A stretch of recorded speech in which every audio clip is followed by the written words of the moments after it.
Hi, this is The Spiritual Alchemist, Part 2, The Devil and the Unicorn.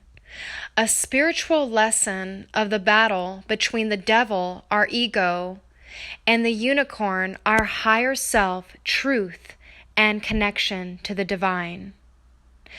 Distorted illusions of self have led us into a spiritual battle between the devil and the unicorn.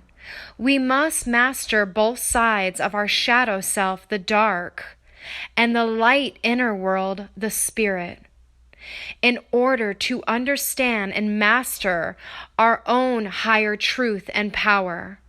Only then will we see the distortions that have separated us from the world and our inner authentic self. Once upon a time, in a faraway ancient place we used to call home, we telepathically communicated with each other without any communication or any dialogue. There was a oneness, an understanding of the world around us, and how solid foundations were built upon trust, friendship, loyalty, and cooperation. We allowed each other to be free in our individuality without compromising ourselves or losing our sense of power or control. Our companions were not only humans, but animals of all walks of life. We telepathically communicated with all of nature, the great willow, the oak trees, the flowers, the plants, and all living beings. Everything was in perfect harmony and alignment. Until one day, the devil, our ego self, decided to question the great community he lived under and decided he would like to own and control the land himself. So he began to manipulate his tribe to follow his lead so he could be the one in power, and everyone would be under his control. He felt he was the most knowledgeable one and the most powerful in strength and courage, that by doing this, he could slowly manipulate the community into thinking they had no use or purpose with the gifts they've offered to the land. Many people in the ancient land believed in his words and what he portrayed to be good. So they followed him, disregarding their efforts and gifts they offered to their people.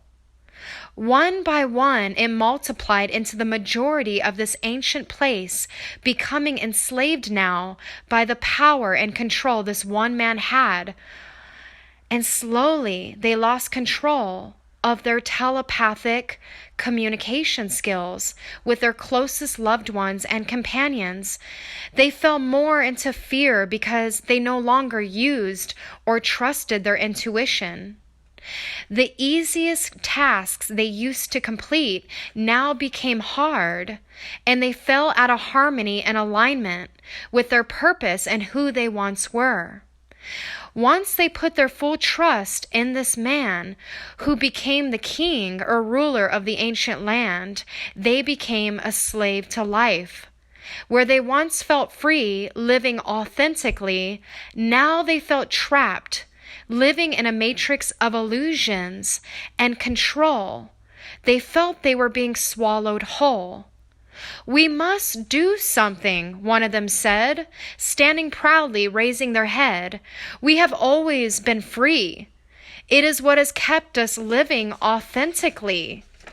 We love and respect one another.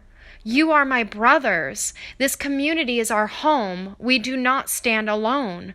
We have all done our part to make this land a living work of art. We can all work together to build this land again. We must stand in our truth and follow our inner guidance. This is what we always did before we had an alliance." The unicorn, our higher self, our intuition and connection to the divine, is all it takes to balance out the mind. The mind can be tricky. It can tell us what to do. It can even create an illusion we know to be untrue. The devil, our ego self, must be put in line so we can master the illusion of time. We become the master of light when we align ourselves to our highest truth and the divine. We no longer become a slave to life. We enter into a higher dimensional reality that awakens the magic that is you. You are the unicorn, and you have begun your quest for the answers. Thank you guys so much. That is episode 2, The Devil and the Unicorn.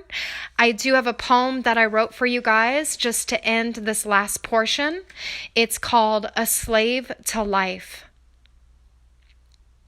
Why must we feel we are a slave to life, letting life decipher what's right or wrong for us? We each choose what our destiny will be like. So why do we feel we are a slave to life? Working for others, busting our ass just to make a dime. Seeking approval that we say will come in time. We don't need to seek approval or wonder when we'll ever feel accepted. We need to feel free as human beings. To be able to explore all of life and more. To all of us, individually and as a whole, we need to come together and break this bondage of life that's causing us more stress, more pain. We're living in a world of material gain. Is that the only way to get through in this life? Because to me, that shows we're a slave to life. Maybe that's the only way through, but for me, there has to be more to life to pursue. Love, enchantment, a world of my own, somewhere I can feel I'm on my own, a place where I can feel and perceive life through a different lens, breaking the bondage of life one feels from within. To seek deep within the soul and discover that life is perceived by us and only us. We are the only ones that can change it and not let it get a hold of us. Thank you guys. I will see you in my next episode. This is The Spiritual Alchemist. Thank you so much.